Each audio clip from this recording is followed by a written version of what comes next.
મિત્રો આનંદભાઈ ગમે ત્યારે સુરત આવે ને ત્યારે હર વખતે હું એમને યુનિક વડાપાવ ખવડાવું ને અહીંયાના વડાપાવની ખાસિયત કહી દઉં ને કે પાઉભાજીની જે ભાજી હોય એને તવામાં ફ્રાય કરે ને એના ઉપર પાવને વ્યવસ્થિત રીતે ફ્રાય કરી લે સાથે અને પછી વડું મૂકે.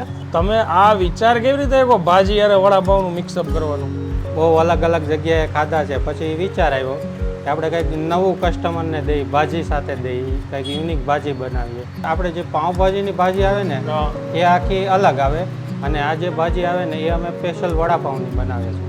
20 રૂપિયામાં ક્વોન્ટિટી ટૂંકમાં જે સાઇઝ છે એ પ્રમાણે વસૂલ જો ભાઈ.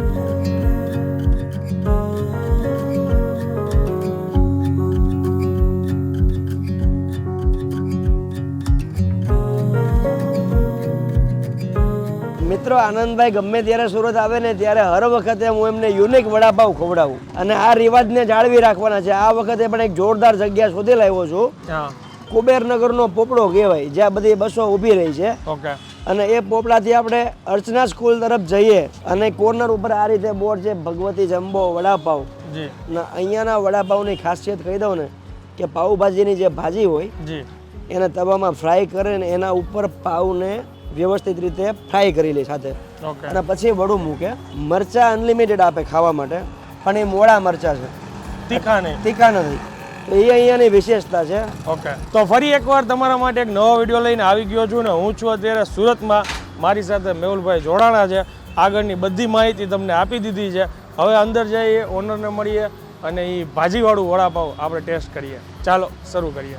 મારું નામ અરુણ કાતરિયા. અને આ લોકેશન પરફેક્ટ શું કહેવાય? આ પરફેક્ટ લોકેશન છે કુબેરનગર ચોકડી, બોમ્બે માર્કેટ રોડ પણ કહે છે અને વિવેકાનંદ સોસાયટી રોડે કહે છે. આ કેટલો સમય થયો તમારા અહીંયા? મારે અહીંયા વધી 2 મહિના થયા છે. એક શાખા મારે ચાલે છે એ છે વડોદરા, માધવબાગ આગળ. હવે પહેલી વસ્તુ કે એકદમ યુનિક કોન્સેપ્ટ છે, મેં પહેલી વાર સાંભળ્યું. તમે આ વિચાર કેવી રીતે આવ્યો ભાજી અને વડાપાવનું મિક્સઅપ કરવાનું? એટલે આપણે જો કે ફરતા હોય, સુરત સિટી છે એવું બરાબર, બહુ અલગ અલગ જગ્યાએ ખાધા છે, પછી વિચાર આવ્યો કે આપણે કંઈક નવું કસ્ટમરને દઈએ, ભાજી સાથે દઈએ, કંઈક યુનિક ભાજી બનાવીએ. પછી બધા અત્યારે નવું શું છે કે લાવ્યા કરે તો જ તે કસ્ટમરને આ લોકોને પસંદ આવે છે ભાજીવાળું વડાપાવ? હા, રિસ્પોન્સ લોકોનો સારો છે. એમ? હા, બહુ પસંદ આવે. આ જે રેગ્યુલર ભાજી બનાવો છો એ જ છે? હા, નહીં, આ જે આપણે જે પાઉંભાજીની ભાજી આવે ને એ આખી અલગ આવે અને આ જે ભાજી આવે ને એ અમે સ્પેશિયલ વડાપાઉંની બનાવીએ છીએ. અચ્છા, એવું? હા, આદુ, લસણ, કાંદા, લીલા કાંદા, લીલું લસણ એ બધું વાપરી. ઓકે, વેજીટેબલ સામાનો? હા, વેજીટેબલ. ઓકે, ટેસ્ટ કરાવો ભાજીવાળું વડાપાવ. ચોક્કસ સાહેબ. આ ભાજી છે, આ ગ્રેવી બનાવીને રાખીએ છીએ. આ લીલું લસણ, લીલા કાંદા જે કટિંગ કરેલું રાખેલું હોય. લીલા લસણ માટે ગરમ મસાલો. આ પાઉં છે કે બન છે? પાઉં છે. આ જે અમારે જમ્બો ભાજી વડાપાવ હોય એ પાઉં છે. હા, ઓકે, એમાં ભાજી લગાવવાનું. હા, પાઉંને આ રીતે ભાજીમાં બરાબર લગાવી દેવાનું. જે ટેસ્ટ છે ને સાહેબ આનો જ આવે છે.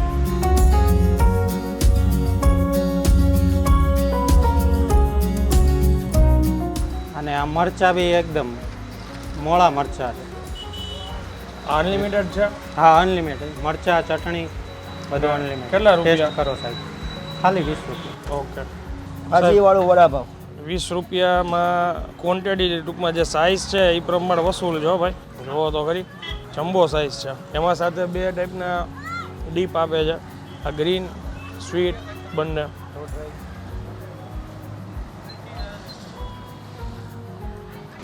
ગાર્લિક જેવી ફ્લેવર આવે છે, ટૂંકમાં ઓલી પાઉંભાજીની ભાજી હોય ને એવું નથી લાગતું.